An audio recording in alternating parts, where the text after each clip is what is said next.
वाराणसी में बीजेपी कार्यकर्ताओं का विरोध प्रदर्शन देखा जा रहा है और खास तौर पर इन्होंने स्पष्ट किया है कि कहीं न कहीं इनके अधिकारों का हनन है। सीधे हम उनसे बात करेंगे, क्या वजह है आप लोगों ने ममता बनर्जी का पुतला दहन किया?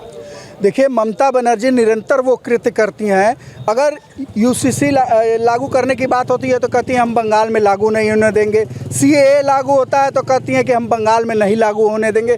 वो इस देश से ऊपर है, इस देश के संवैधानिक संस्थाओं से ऊपर अपने आप को बताना चाहती हैं।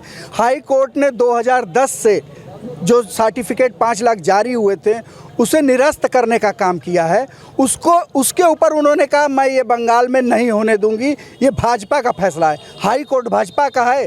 सुप्रीम कोई देश की संवैधानिक संस्था लोकसभा अगर नियम बनाती है सीएए, बाहर के नागरिकों को जो हमारे प्रताड़ित हैं हिंदू भाई वो अगर आते हैं तो वो उनको विरोध है, लेकिन बांग्लादेशी आते हैं तो उससे विरोध नहीं, क्योंकि वो उनके वोट बैंक के रूप में साबित होते हैं और इससे उनकी तुष्टीकरण की राजनीति फैलती है। तो जो उनके लिए अनुकूल है उसके लिए वो तैयार है, लेकिन जो देश के लिए अनुकूल है उसके लिए वो तैयार नहीं है।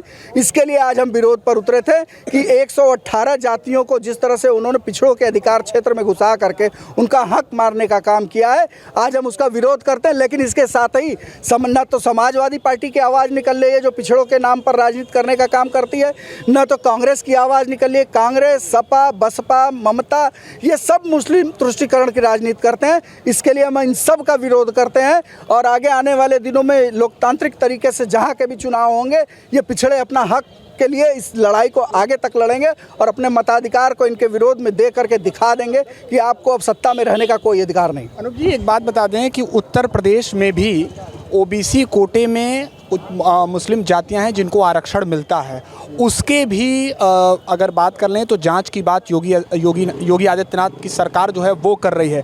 आपकी इस पर क्या प्रतिक्रिया है? देखिए, किसी भी जाति को आरक्षण अगर मिलता है तो उसका एक सर्वे होता है, एक तरीका होता है।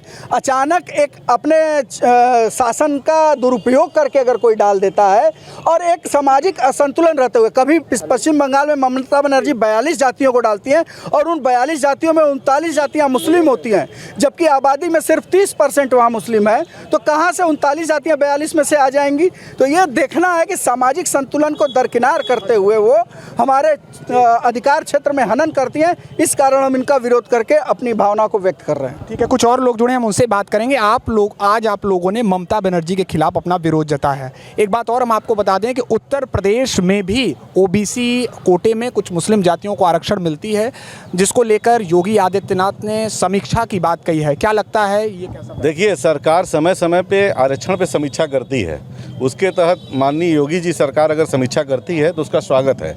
लेकिन आप एक तुष्टीकरण की नीति के तहत अगर किसी विशेष समुदाय के लोगों को इकट्ठा ओबीसी की लाभों को लूटने के लिए, हमारे समाज के लाभ को लूटने के लिए, हमारे आरक्षण को लूटने के लिए आप उनको उसमें शामिल करते हैं तो गलत है। अभी जब पुलिस कांस्टेबल भर्ती हुआ था वेस्ट बंगाल में तो जो लिस्ट आई थी उसमें 100 एक औसत था, 100 में 96 मुस्लिम चुने गए थे। तो इन सब का विरोध होना चाहिए। और जो हमेशा संविधान की रक्षा की बात जो लोग करते हैं, भाजपा को कहते हैं, आज वो संविधान के हमेशा खिलाफ काम कर रही हैं। हाई कोर्ट का फैसला आया वो नहीं मानेंगी। क्या ये संवैधानिक संविधान का वो रक्षा कर रही हैं उसका? ठीक है, और लोगों से बात करेंगे। आपका नाम? मेरा नाम अनु गुप्ता है, मैं पेशे से अधिवक्ता भी हूँ। ओबीसी क्या लगता है जो उत्तर प्रदेश में समीक्षा की बात कही जा रही है वो उचित फैसला है? कैसे देख रहे हैं? नहीं, देखिए, योगी आदित्यनाथ जी ने एक सर्कुलर जारी करके ओबीसी में जो मुस्लिमों को रिजर्वेशन दिया गया है उसकी समीक्षा की बात कर रहे हैं, वो सही है। चूँकि धर्म आधारित कभी ही की रिजर्वेशन नहीं होता है। ये इंडियन अलायंस के जो ये पार्ट है टीएमसी ममता बनर्जी, ये संविधान विरोधी और ओबीसी विरोधी है ही हैं। पूरे 5 चरण का चुनाव पिछला बीता हुआ है, इन्होंने केवल राग आलापा है ओबीसी रिजर्वेशन का और संविधान बचाओ का।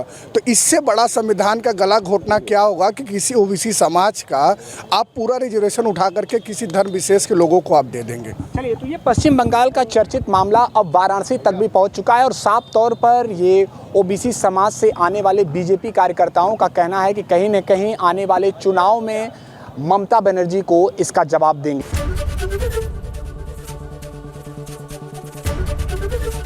एबीपी गंगा, खबर आपकी, जुबान आपकी।